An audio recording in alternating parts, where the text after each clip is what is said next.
ನನಗೆ ಈ ಹಿಂದೆ ಏನು ಬೆಂಬಲವನ್ನು ನೀಡಿದಂಥ ಸಂಘಟನೆಗಳು, ಅದು ಆ, ಸರ್ಕಾರಿ ನೌಕರರ ಸಂಘಗಳಿರ್ಬೋದು, ಅಥವಾ ಶಿಕ್ಷಕರ ಸಂಘಗಳಿರ್ಬೋದು, ವಕೀಲರ ಸಂಘಗಳಿರ್ಬೋದು, ಹೀಗೆ ಎಲ್ಲ ಪದಾಧಿಕಾರಿಗಳನ್ನು ಭೇಟಿಯಾಗಿ, ಮತದಾರರನ್ನು ಭೇಟಿಯಾಗಿ ಈಗಾಗಲೇ ಕಳೆದ 6-7 ತಿಂಗಳುಗಳಿಂದ ನಾನು ಪ್ರವಾಸವನ್ನು ಮಾಡಿದ್ದೇನೆ.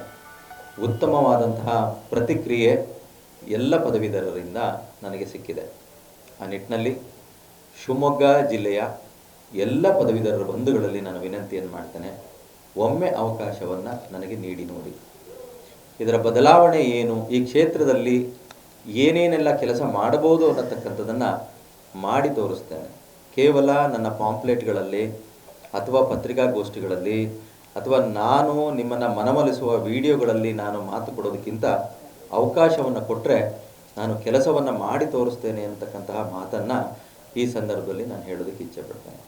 ಒಂದು ನನಗೆ ಕನಸಿದೆ, ಪದವೀಧರರ ಕ್ಷೇತ್ರದಿಂದ ಆಯ್ಕೆ ಆದಂತಹ ಸಂದರ್ಭದಲ್ಲಿ ವಿಧಾನ ಪರಿಷತ್ತಿಗೆ ನಾನು ಆಯ್ಕೆ ಆದರೆ ಬರ್ತಕ್ಕಂಥ ಅನುದಾನವನ್ನು ಯಾವುದೋ ರಸ್ತೆಗೋ, ಚರಂಡಿಗೋ ಅಥವಾ ಮತ್ಯಾವುದೋ ಮೂಲಭೂತ ಸೌಕರ್ಯಕ್ಕೋ ಉಪಯೋಗಿಸದೆ ಪ್ರತಿ ಜಿಲ್ಲೆಗಳಲ್ಲಿ ಒಂದೊಂದು ಪದವೀಧರರ ಭವನ ಅಂತ ಹೇಳಿ ನಿರ್ಮಾಣವನ್ನು ಮಾಡಿ, ಅಂತಹ ಭವನದಲ್ಲಿ ಪದವೀಧರರು ಯಾರಿರ್ತಾರೆ, ನಿರುದ್ಯೋಗಿ ಪದವೀಧರರು, ಅಂಥವರಿಗೆ ಕೋಚಿಂಗ್ ಕ್ಲಾಸ್ಗಳನ್ನು ಮಾಡ್ತಕ್ಕಂಥದ್ದು. ಅದು ಕಾಂಪಿಟೇಟಿವ್ ಎಕ್ಸಾಮಿನೇಷನ್ಗೆ ಇರಬಹುದು, ಮತ್ತು ಪದವೀಧರರು ಯಾವುದಾದ್ರೂ ಒಂದು ಅರ್ಜಿಗಳನ್ನು ಹಾಕುವಂಥ ಸಂದರ್ಭದಲ್ಲಿ ಆನ್ಲೈನ್ ಅಪ್ಲಿಕೇಶನ್ಸ್ಗಳಿಗೆ ಫ್ರೀ ಆಫ್ ಕಾಸ್ಟಲ್ಲಿ ಅವರಿಗೆ ಆ ಫೆಸಿಲಿಟಿಗಳನ್ನು ಕೊಡೋ, ಇಂಟರ್ನೆಟ್ ಫೆಸಿಲಿಟಿ ಇರ್ತಕ್ಕಂಥ, ಕಂಪ್ಯೂಟರ್ ಫೆಸಿಲಿಟಿ ಇರ್ತಕ್ಕಂಥ ಮೂಲ ಸೌಕರ್ಯಗಳು ಆ ಒಂದು ಅರ್ಜಿಯನ್ನು ಹಾಕಲಿಕ್ಕೆ, ಈ ಥರದ ಒಂದು ವ್ಯವಸ್ಥೆಯನ್ನು ಈ ಕ್ಷೇತ್ರದಿಂದ ನಾನು ಮಾಡಬೇಕು ಅನ್ನತಕ್ಕಂಥ ಒಂದು ಮಹದಾಸೆಯನ್ನು ಇಟ್ಕೊಂಡಿದ್ದೇನೆ.